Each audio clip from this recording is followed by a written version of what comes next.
Friends, आज के episode 6 episode है। हम दोनों एक दूसरे को अच्छी तरह से समझ लिए थे। अब हमारी बातें फ़ोन पर कुछ घंटों तक होने लगी थी। मैं कई दिनों से यह सोच रहा था, यार दीपा का प्रपोज कर दूं। लेकिन साला यह अपना फट्टू दिल हिम्मत ही नहीं कर पा रही थी। कई बार तो मैं उसे कॉलेज के गार्डन या रेस्टोरेंट में सिर्फ प्रपोज करने के लिए ही लेकर जाता था, मगर फिर भी प्रपोज करने में नाकामयाब रहता था। एक दिन हम रात के 2 बजे तक व्हाट्सएप पर मैसेज कर रहे थे। उस रात हम दोनों ने बहुत सारी बातें की। मैं डर रहा था कहीं दीपा मेरे प्यार को ठुकरा न दे। वो अक्सर मुझे एक दोस्त की तरह देखती थी, जिसके कारण मुझे अब और अधिक डर लगने लगी थी। कहीं वो अब दोस्ती ही न तोड़ दे। मैं 5 मिनट बाद हिम्मत करके अपने मोबाइल का डाटा चालू किया। डाटा ऑन करने के बाद मैंने व्हाट्सएप के नोटिफिकेशन का इंतज़ार किया, मगर अगले 30 सेकंड तक एक भी नोटिफिकेशन नहीं आया। मैं व्हाट्सएप को ओपन किया और अपने सेंड मैसेज को देखा। मैसेज पढ़ लिया गया था। मैसेज के आगे डबल नीले रंग की 2 टिक मार्क लग चुकी थी। प्रपोज करते समय मैं उसके जवाब से डर रहा था और उसके जवाब ना आने से मैं डर गया था। उसकी रिप्लाई ना आना मैं खुद का रिजेक्शन समझ चुका था। यही कारण था कि मेरी आंखों से आंसू की धार निकल पड़ी थी। आंसू मेरी आंखों से निकलकर गालों से होते हुए तकिए पर गिर रही थी। उसी बीच मैंने दीपा को कई बार कॉल भी किया, मगर उसने मेरे फ़ोन को कोई भी उत्तर नहीं दी।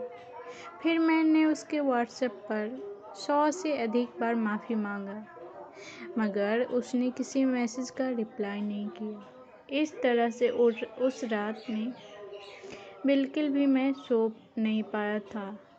पूरी रात परेशान रहा और मेरी आंखों से नींद कहीं खो गई थी। जब मैं अगले दिन कॉलेज गया तो वह मुझसे नाराज़ जैसी दिख रही थी और मुझसे दूर दूर रह रही थी। एक बार जब वह सीढ़ियों से चलकर अपने क्लासरूम की ओर जा रही थी, तब मैं उसके हाथ को पकड़कर कॉरिडोर की ओर एक कोने की तरफ ले गया।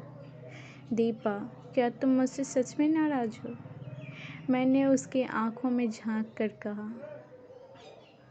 उसने अपना सर हिलाकर हाँ में जवाब दी। फिर मैंने बोला, ओके, मुझे माफ़ कर दो, अगली बार से ऐसा गलती नहीं होगा। मैंने लगभग गिड़गिड़ाते हुए कहा। फिर उसने बोली, मैं माफ़ क्यों करूँ? तुमने मेरा सपना तोड़ा है, इतनी आसानी से कैसे माफ़ कर दूँगी? उसने मुंह बनाते हुए मुझे बोली। मैंने आश्चर्य होकर बोला, सपना? कैसा सपना? फिर उसने दीपा इस बार लगभग मुस्कुराती हुई बोली, मेरा एक सपना था कि जो भी मुझसे प्यार करेगा वह अपने हाथों में गुलाब का फूल लेकर अपने घुटने पर बैठकर मुझे प्रपोज करेगा, मगर तूने तो व्हाट्सएप पर प्रपोज करके मेरा सपना ही तोड़ दिया।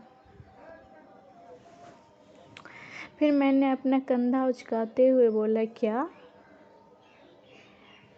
फिर उसने मैं कुछ और बोलता उससे पहले ही वो अपने होठ मेरे होठ के पास आकर लाकर बोली, I love you too Nishant. उसके बाद वो अपनी होठ मेरे होठों पर रखती। वह तो थी मात्र 2 से 3 सेकंड की किस, मगर उतने में ही मेरी सारे रोंगटे खड़े हो गए थे। वह मुझसे दूर खड़ी हुई और बोली, मुझे उम्मीद नहीं थी कि तुम इतने भी फट्टू हो। फिर मुस्कुराकर अपनी क्लासरूम की तरफ चली गई। इसके बाद हम लोग अपने अपने क्लासरूम में चले गए। उस दिन के बाद हमारी प्यार चरम सीमा पर थी।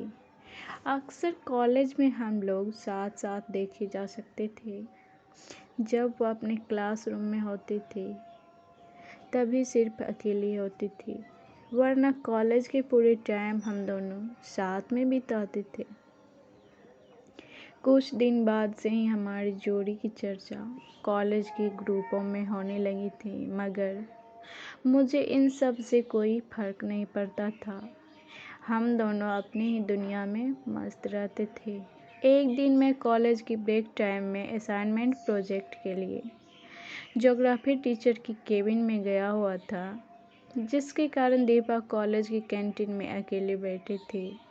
मैं अपनी असाइनमेंट प्रोजेक्ट से संबंधित बातचीत करने के बाद जब मैं उस टीचर के केबिन से वापस आ रहा था तो कॉरिडोर के पास मुझे 2-3 लड़के ने रोका। निशांत, मुझे तुमसे कुछ बातें करना है, उन लड़कों में से एक बोला। उस लड़के की हाइट मेरी हाइट से थोड़ी कम थी, मगर वह मुझसे अधिक गोरा था। उसकी दाढ़ी स्टाइल बिल्कुल अमिताभ बच्चन से मिलती थी, मगर हेयर स्टाइल मिथुन दास से मिलता था। मैंने बोला, हाँ बोलो, क्या बात करना है? मैं तुम्हें कई दिनों से नोटिस कर रहा हूँ, तुम हमारे क्लास की लड़कियों से कुछ ज़्यादा ही चिपके रह रहे हो। उनमें से दूसरा लड़का बोला। वह तेवर कुछ ज़्यादा ही दिखा रहा था और वह अकड़ कर बोला था। मैंने कहा, हाँ तो इसमें तुम्हें क्या प्रॉब्लम है?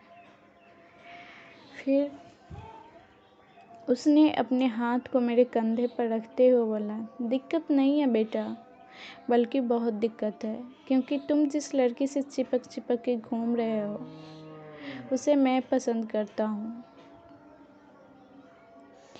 फिर तब तो दिक्कत मुझे होना चाहिए बेटी, क्योंकि मैं उससे प्यार करता हूँ। मैंने उसके हाथों को अपने कंधे से हटाते हुए बोला, तब तो दिक्कत मुझे होना चाहिए।